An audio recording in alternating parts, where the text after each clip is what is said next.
Welcome to Extreme Genes, brought to you by the Church of Jesus Christ of Latter-day Saints. This week on Extreme Genes Family History Radio, who knew that you could get autosomal DNA from hair without the roots? Hi, it's Fisher, and I'll be talking to Paul Woodbury, the DNA specialist at Legacy Tree Genealogists, about this remarkable breakthrough in DNA research. Plus, Maureen Taylor, the photo detective, is on to talk about this incredible new sharpening tool with myheritage. What can you do with that? That's all this week on Extreme Genes Family History Radio, brought to you by FamilySearch.org. Discover, gather, connect. A presentation of the Church of Jesus Christ of Latter-day Saints. Hello, Genies, and welcome back to another spine-tingling episode of Extreme Genes, America's Family History Show, and ExtremeGenes.com. I am Fisher, your radio root sleuth, on the program where we shake your family tree and watch the nuts fall out. And hope you're having a great 4th of July weekend. Hopefully you're finding something you can do. Somebody tried to light off some fireworks not far from where my daughter lives and set a whole mountainside on fire the other night, so maybe that's not something we want to play with. But it's great to have you along. We got some great guests today. Paul Woodbury is going to be with us today talking about rootless hair. You know, it's always been said that you can't get DNA from hair without roots, but it has now been used to solve the case of a missing Jane Doe. And we're going to talk to Paul about how this is done and why things have changed with that. Plus, there's an incredible new tool out on myheritage that sharpens your old fuzzy pictures in ways you've never seen before. We're going to talk to the photo detective Maureen Taylor about this new tool. And by the way, if you haven't signed up for our weekly Genie newsletter yet, this is a great time to do it because you got a lot of time on your hands. Just go to our website, extremegenes.com, or on our Facebook page to get yourself signed up. Right now, it's off to Stoughton, Massachusetts, and the home base of my good friend David Allen Lambert, the chief genealogist of the New England Historic Genealogical Society and AmericanAncestors.org. Hi, David. How are you? Hey, I'm doing okay. I turned 51, and I've decided I'm going to reverse the numbers, Fish. I'm now 15. I'm do it all over again. Do it all over again. You know, how many times have I thought about that? Yeah, you're absolutely right. Well, it's great to have you here. Are you going to be doing anything on the 4th? Well, let's see. Social distancing, no fireworks, probably just the family around the barbecue and maybe a bonfire and some s'mores. That's about it. Yeah, there's not much you can do this. I mean, it's just, how long can this go on? My goodness, it's just really obnoxious. I don't want to celebrate a year anniversary of being home in March. I can tell you that much. No, absolutely. All right. Well, let's get on with our family histoire news today. What do you have for us? Well, if you live near Eaton, Ohio, Fish, you can actually do genealogy curbside. Yes, the Preble County Genealogy Room is now offering curbside genealogy services, including requests for birth, marriage, and death, cemetery obituary, and census records, printed color copies at only 15 cents a page, and you can access forms and charts, and they'll bring it right out to your car. That's crazy. That's great. You know, I think it's fun, and I really wish I lived closer, and might have to give them a call because I want to see how popular it's become. That's kind of a cool little story. You know how we remember our mom and dad having cars when we grew up? Here's a story about Bobby Bonshak's latest purchase back in May. He went out and bought an old car, a 1974 Dodge Challenger. Well, it has a little personal history. It belonged to his dad. Yes. And his dad died when this guy was 8 years old. And he saw pictures of him with it. And Dad sold it actually when Bobby was a young kid. And so off it went. You know, I've often thought to myself, whatever happened to my dad's truck or this? And I always think that it became an aluminum garbage can that's probably somewhere out in the Midwest now. But it's great that you can pull that into your garage. And he has a photograph of his dad. His dad was a Vietnam vet and just got back from the Air Force. This is a real great connection, and hopefully this stays in the family. Yeah, this guy's from Oklahoma. And he tracked the car back to San Diego, California, because he found an old receipt from the original purchase of the car, and it had a VIN number in it. And coincidence of coincidences, the car was for sale at that time. Wow. That's unbelievable. You know, I love Civil War stories, and I was a Civil War reenactor for a long amount of time. And occasionally, you know, I would go down south and I would see the graves of Confederate soldiers, et cetera. But you wouldn't think you'd find any in Maine. Right? 7 graves of Confederate soldiers, some of which are even identified. There's a story, in fact, of one, Daniel Packard, who's from Garland, Maine. He was a native of Maine, moved to Florida before the Civil War with his brothers, and he joined the Confederate Army. But then he came back home and was buried there. So just when you think that everybody's below the Mason-Dixon line, some of them are up in northern New England in old Yankee country. It's just the thought of it. 7 Confederate soldiers buried in Maine. Yeah, but there's always a case where they sent the wrong body up north. And there were unknown burials, and they opened up the casket for the funeral, and oops, no, that wasn't a person from Maine. It was probably for somebody that was down in Mississippi, and they wrote the wrong letter on it because they're in a Confederate uniform. So there are some unknown soldiers buried up there as well, and this is probably true. We probably have Union soldiers buried in Confederate cemeteries. Digging a little deeper, I always love a good Stonehenge story. Archaeologists found a massive ring of ancient shafts close to Stonehenge, and now they found these shafts, at least 20 of them, 32 feet in diameter, 16 feet deep, that form a circle about 1.2 miles in diameter. The ring surrounds the village of Durrington Walls, which is right near Stonehenge. So Stonehenge is a little bigger than they previously thought. Wow. And to find that out after all these years, I mean, they've been researching that place forever. History books are always kind of like the ink should still be wet because we're always making new discoveries. Well, I love a good blogger spotlight, and it's been a while since we shined a light on anyone. And this time I'm going to shine it way over to England, to Jane Howe of Kent, England, who has a blog called allthosebefore.org.uk. Joseph Entwistle was her third great uncle, and family story has it that he was a joiner that made over 2,000 caskets. In fact, he even had one under his bedfish. Well, she decided to do some genealogy research, and she tracked down his original gravestone in a small churchyard in England, and you'll see a picture of it. It wasn't 2,000 caskets that he made. It was 6,600. Wow. Was he buried in his own is the question. Yeah, it really is. All right, David, thank you so much. And, of course, you'll be back at the back end of the show as we do more of Ask Us Anything, talking about the revolution since it's the 4th of July weekend. Well, we just posted a story here this past week on extremegenes.com about a cold case murder where the Jane Doe victim was identified using a rootless hair. Rootless hair. We've always heard that you can't get DNA from hair without roots. And I've got Paul Woodbury on the line, the DNA specialist from my friends at Legacy Tree Genealogists. And Paul, I am confused. I've always heard you can't get DNA from rootless hair. What's gone on with this? Yeah, we have heard for a long time that rootless hair just doesn't really work for DNA analysis. And I think if you dig into it a little bit more, you can see that what they're using in this case, as well as in several other cases, so, this one is the most recent to hit the news, but this technique has actually been used as early as before the Golden State Killer.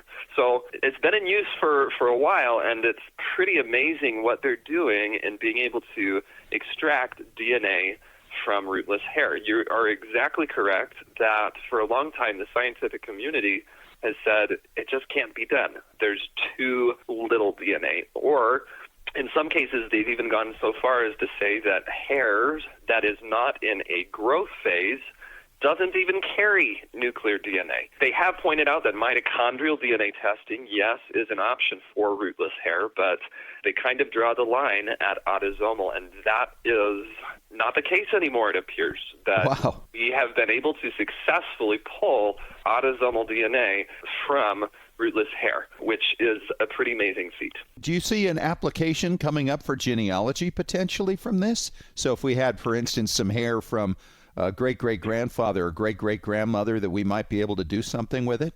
I think that it's certainly a possibility for the future. Right now, I think it's still in the early phases. Reading some of the other articles about this technique, I've discovered that there's high demand. And Dr. Ed Green, the person who really developed some of the technology and the approaches that enabled this, his lab is pretty slammed for demand on some of the cases they're pursuing with this technique right now. So I don't know how long it'll take for this to be publicly available to the general user. And currently the cost is quite expensive. It's around several $1,000s for each hair strand analyzed. So it is quite expensive. but we've seen it before. I mean, whole genome sequencing used to be through the roof, and now it is well within reach of the general population to be able to pursue that. So we just see the continued downward trend of cost for genetic testing and genetic genealogy testing. So I think eventually I would not be surprised if this does become an option for genetic genealogy. Wow, that is an incredible thought. I'd never considered the possibility. Of course, we know now we've got labs opening up that are going to be able to test people's old hats and earrings and things like this. Envelopes, obviously, but I don't think we ever considered hair. And you think about it, Paul, how many old family Bibles have little chunks of hair that people just saved in there from babies or from ancestors? Yeah, or the Victorian hair wreaths. Right? Yeah. Often people would come to us and ask, I have a hairbrush from my ancestor. Do you think we could get something from that? And consistently over the past several years, we've often said, unless there is a root on that hair, it's very hard to get DNA out of that. But I think the technology is progressing to a point that eventually that will become possible. Wow. Well, that's exciting stuff, and I'm looking forward to hearing more about how they're able to make this work. So let's talk about some other things today, Paul. We've seen in the past where a lot of people have gotten their DNA test results back saying, you got to do it again. What's that all about? Well, I think this actually ties in nicely to our discussion of rootless hair, because your DNA samples, when you take a test and you send it into the lab and you're expecting your test results to come back, and instead you get an email that's disappointing that says, we weren't able to run your sample, it failed, we weren't able to get high quality DNA out of it, you'll need to take another sample. That can be a little discouraging. But the underlying issue is that it's how much DNA they're able to get out of your sample. And with rootless hair, with fingernails, with different types of cells in our body, there are some cells, some fluids that contain a lot more DNA than others. And rootless hair is one of the types of DNA that has the least amount of autosomal DNA that we're actually trying to look at as part of genetic genealogy tests. Fingernails, skin, a lot of the times those cells have died and the process of degradation of the DNA has already commenced. And so that's one of the reasons that we don't often go for those as our first choice when we're pursuing genetic genealogy testing. For genetic genealogy testing, most of the time what we're using is a spit sample or a cheek swab. And those samples pull from two sources of cells in our body.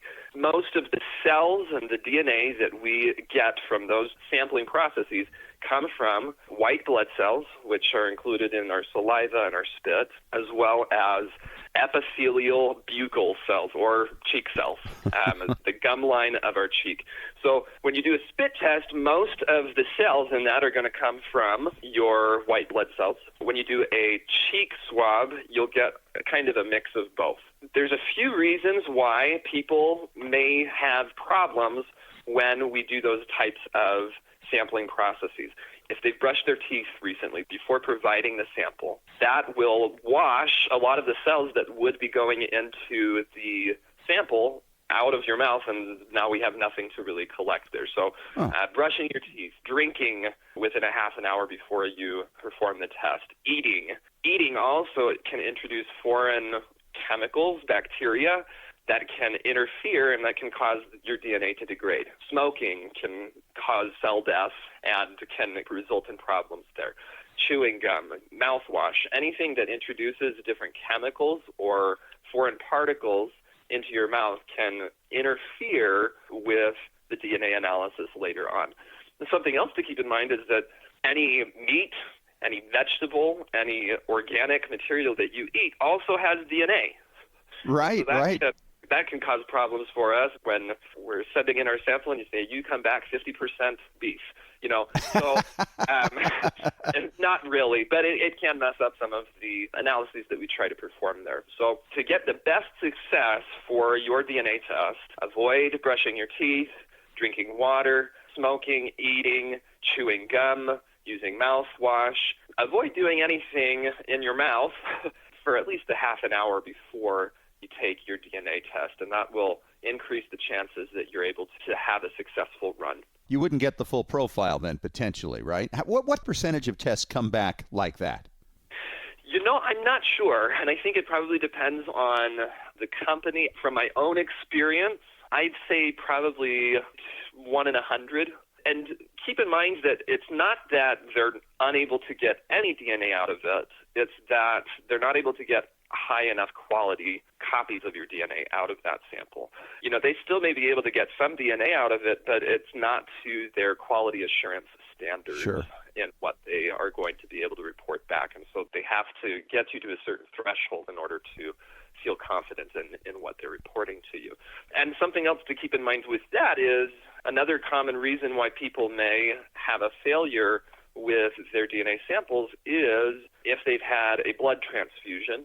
Right. Or they've had a bone marrow transplant. Blood transfusions from somebody else, because a lot of the cells that we're testing as part of a spit test or a buccal swab are from your white blood cells.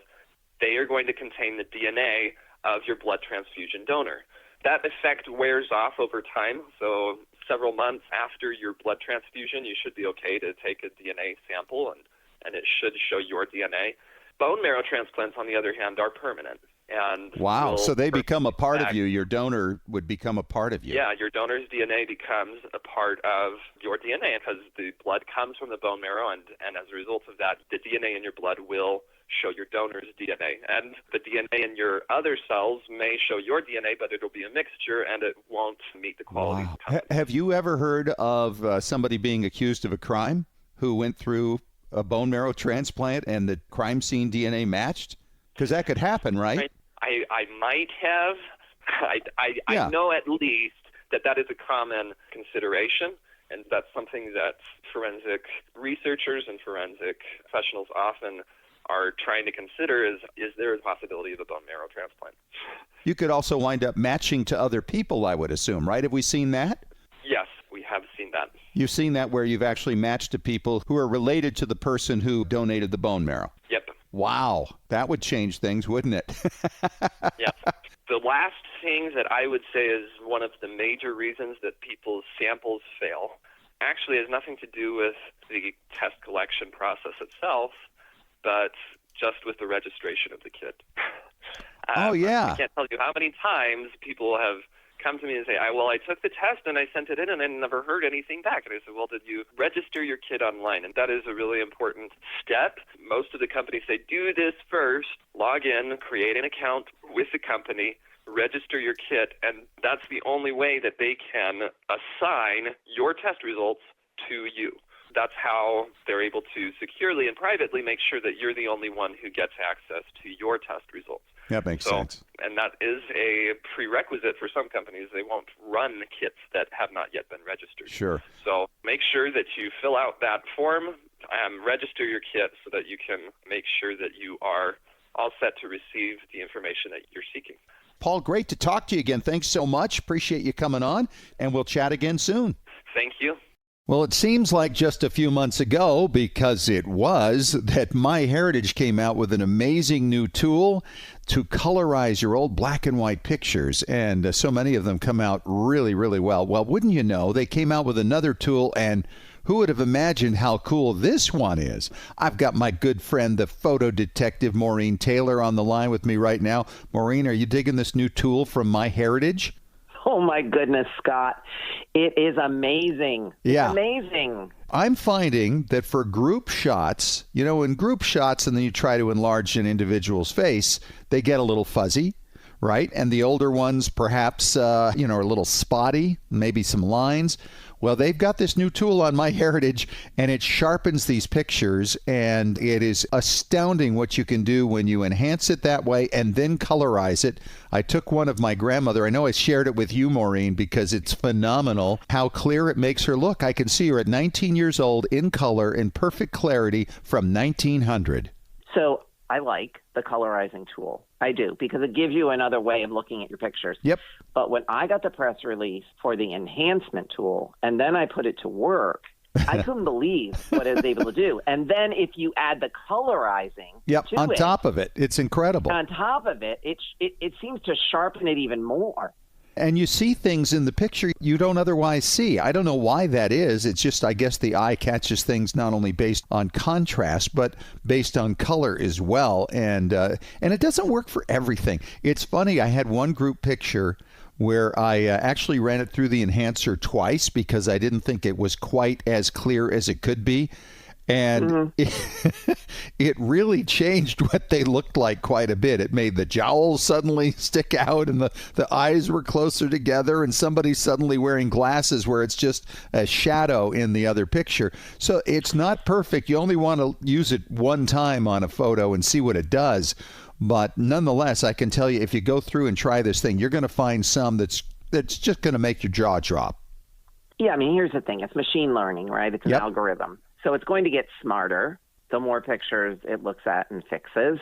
And I am not going to learn how to use Photoshop. It's just, I just am not. I mean, yes, it's a photo tool, and I can't imagine spending all these hours and days and weeks and months learning Photoshop. But this tool, it does it for you. Yeah, you just push one button and there it is. So I've been sharing it with a lot of people in my membership and the groups, and they're all just playing with their own pictures right now, and it's all coming back as great feedback. And hats off to MyHeritage for making this happen. Well, here's my funny enhancement story. I'm the photo detective, right? Yeah. And I have this little snapshot, and it's a man up on a really long extension ladder painting a house. And I had always been told it was my dad. Now, it's a tiny little snapshot, and his head, it looks like a pinprick. And I've looked at it under a magnifier, and I've blown it up, and it's fuzzy and the whole thing. So I was like, I wonder what it can do. Ran it through the enhancement tool and discovered it's not my dad on the ladder after all. It was his cousin. You could recognize him. You mean to say it focused it so well you could differentiate who was in it? Pretty much. Wow. That's incredible. Pretty much. One of the things about this, though, is that the finished result is much smaller than the original in terms of, pixels and that type of thing. So I'm finding some of the ways that you can maybe save a larger version of it is to just basically take a screenshot as you enlarge it on your computer, and then you can do it that way. So, yeah, obviously they only have so much storage there that they can do this with, but it's amazing. And the beauty of it is, did I mention it's free, just like the color enhancer? You get so many trials before you have to buy a paid subscription to MyHeritage. And there are other tools out there that you can use in conjunction with this, like Vivipix. It's not an either-or situation. You can use one and then enhance it even further with the other. Yeah, you're absolutely right. Yeah. I was just showing my wife this morning these combinations of pictures with my grandmother in the original picture, then the enhancement, and then the colorizer, and she was just in shock. And I just thought, back in the day when we started on all this, back in the 1980s, you couldn't even imagine things like this. We paid, I want to say, $150 to somebody to take an original picture that was pretty beaten up and take a photo of it, make a negative, make a print, and then paint it and correct what was supposed to be in there. I mean, it was a ton of money, $150. This was inconceivable. Inconceivable. Yeah, absolutely. And so here we are. And it makes you wonder, because after the colorizer came out, I thought, well, what else could there possibly be to work on photographs, Oh, they have some other things up their sleeve that I can't talk about. But don't wait. Don't do that to me. Don't do that to my people here. There's more? I think they're working on some more things. But here's the thing. I'm going to talk about the ins and outs of this program and the colorizer, of course, because I use them in conjunction. On the MyHeritage Facebook page, we're doing a Facebook Live at 2 o'clock Eastern on July 8th. Okay. And it's free because it's on their Facebook page, so anyone can go on and watch. I'm actually working on the presentation right now, so I have this whole list of photos from my research collection and family collection that I'm actually running through the enhancer right now to sort of put it to the test. And are you basically figuring out what works and what doesn't? Because there are some it doesn't seem to make much difference with, but others... Yeah, I just had one of those. It's too blurry. Or you get some that are just crisp enough already, you don't see much of a difference. No, you don't. But kudos to MyHeritage for thinking outside the box. because who would have thought they could actually automate colorizing a photograph and then automate enhancing one? The question for you is this another company that they've partnered with like they did with the colorizer? Ooh, I forgot to ask that question. Probably, but I don't know the answer. I will find out for the 8th. Okay. Better know that, right? I better know that. Well, it's great. Partnerships are what's making everything happen in the field right now. I mean, Family Search started partnering with Ancestry and then MyHeritage, and now they're all exchanging stuff. And it's been to the good for every single company and organization, and for the best for all of us, right, who've been doing this forever and benefit from it. Whether they developed it themselves or put together a partnership to make it happen doesn't make any difference. In fact, I think it's even better with a partnership. I think the spirit of collaboration is strong, and we all benefit from it, them and us. Yeah, absolutely true. And some of the pictures, you can run this through and you can see what your people would have looked like. It colors their eyes and colors their hair. And when it's in perfect clarity, to look in the eyes of somebody that you knew was your ancestor in the 1870s, it's a phenomenal thing. And you just stare at it and go, my gosh, they look like real people, not just mannequins standing there posing. How long did they have to keep the shutter open back then, Maureen? It depends. It depends on the time period. But I will say that these tools give us a new way of seeing our family photographs. Yeah. So I want to talk about a funny thing, which is the Library of Congress blog. If you are not familiar with it, Scott, go on the Library of Congress website into the blog, and then they have a mystery photo contest. And so they've been featuring a lot of photographs, and they've been working on actresses and actors that they have pictures of and they want to identify. They don't know who that. Wait a minute. What chance do we have then, right? I mean, we always talk. That's the fascinating thing about who finds the answers, who knows the answers. It's about our collective brains, the hive brain. But there's this lovely young woman, it looks like a 1975 picture, and everybody said, wow, she looks so familiar, but nobody knows who she is. It's all about the conversation. 6 months later, a woman writes in and says, that's a very nice photo of me. Thanks, I hadn't seen it before. And it was a picture of her. It is a riot. Wow. She's Maureen Taylor. She's the photo detective. You can follow her at MaureenTaylor.com and look for her on the 8th on that Facebook page with MyHeritage, talking about the new enhancement tool. Thanks for your time, Maureen. Always great to talk to you. Thank you, Scott. And it is time once again for Ask Us Anything on Extreme Genes, America's Family History Show. It is Fisher here, your radio root sleuth. I've got David Allen Lambert on the line from the New England Historic Genealogical Society at AmericanAncestors.org. He is the chief genealogist. And David, we have a question from Lena in Port Arthur, Texas. And with this being the 4th of July weekend, it's very appropriate. She says, lesser known sources for pensions for Revolutionary soldiers, what would some of them be? That's a great question because we always want to develop something new, right?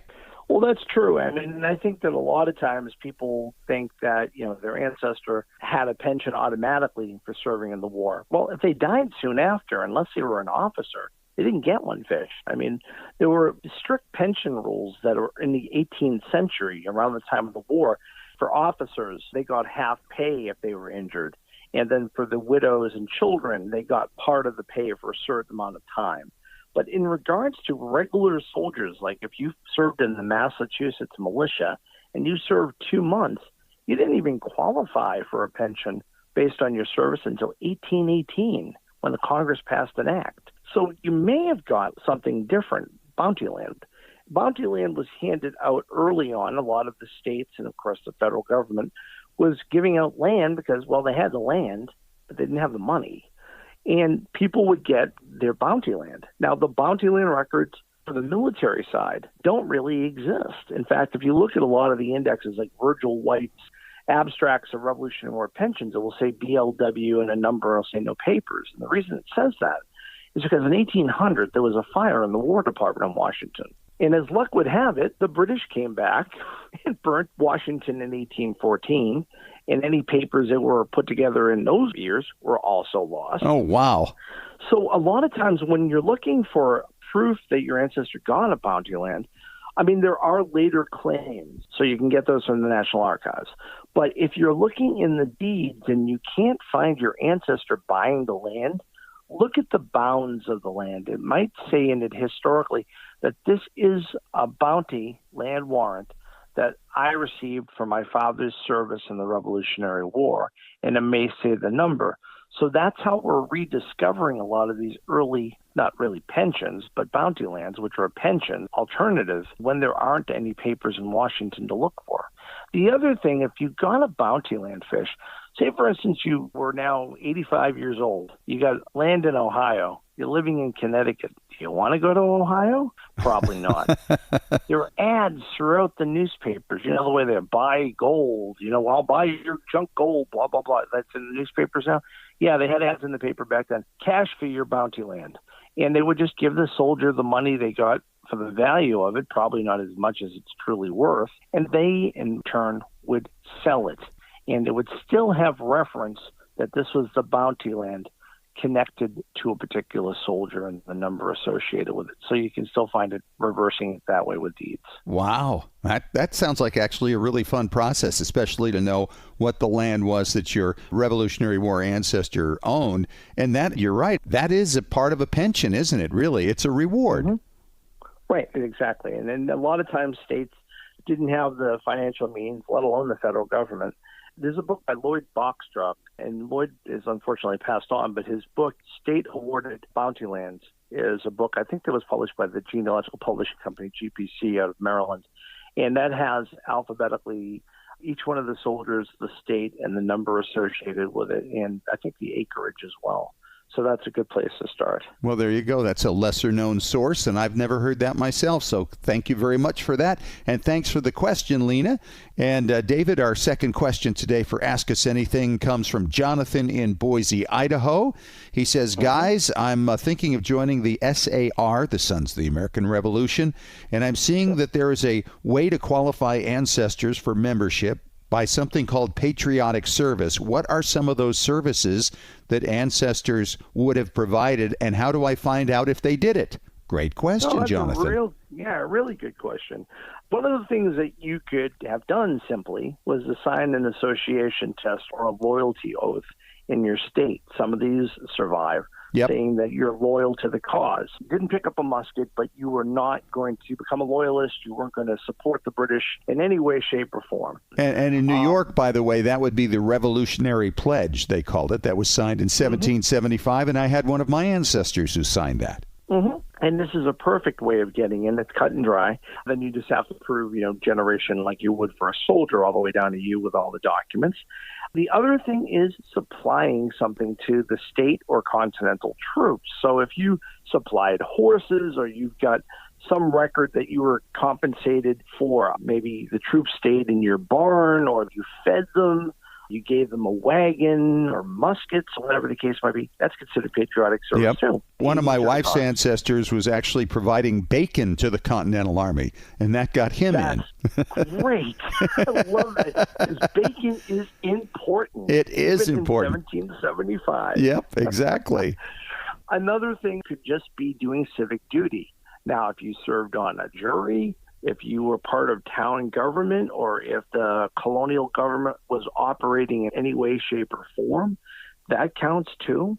So if you find your ancestor even doing something as simple as paying local taxes, that is supporting the cause.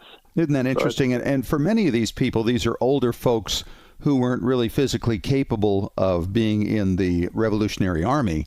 So this is the way they contributed, and this is the way they are recognized by not only the Sons of the American Revolution, but the daughters as well.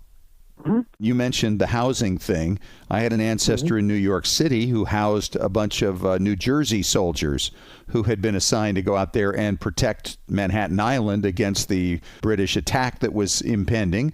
And so that would qualify him just right there. There were other things he did. For instance, he engraved the Continental Dollar. He was the engraver for that, so that qualified him. But putting up soldiers in your house, that's a pretty good sign they did patriotic service and they were supporting the cause. I think that Continental Dollar is a great thing. Do you own one of those by any chance? No, I couldn't possibly afford to own one of those. They're very valuable. Kidney to sell? Oh, yeah. He's got his initials on there, Elisha Gallaudet. He's a fifth-grade grandfather. Great story behind that and how he escaped to New Jersey. And there's not much out there about him, although I published a story about him in the New York Genealogical and Biographical Society Record about 15 years ago. But it's an amazing story. Oh, that's excellent. So if you're looking for additional people to join the DAR or the SAR, look at those people that were alive in 1775 to 1783. You may have an additional propositi to join. What? Wait. A propositi? What is that? Now, that's just a fancy term we use. Basically, somebody should be proposed, so a propositi to join. A propositi. All right, David, get out of here. We're out of time. Jonathan, thank you for the question. And, of course, if you have a question for Ask Us Anything, you just email us at askusanything@extremegenes.com. Hey, that's our show for this week. Thanks so much for joining us. Thanks once again to Paul Woodbury and Maureen Taylor, our guests this week. Talk to you again next week. And remember, as far as everyone knows, we're a nice, normal family.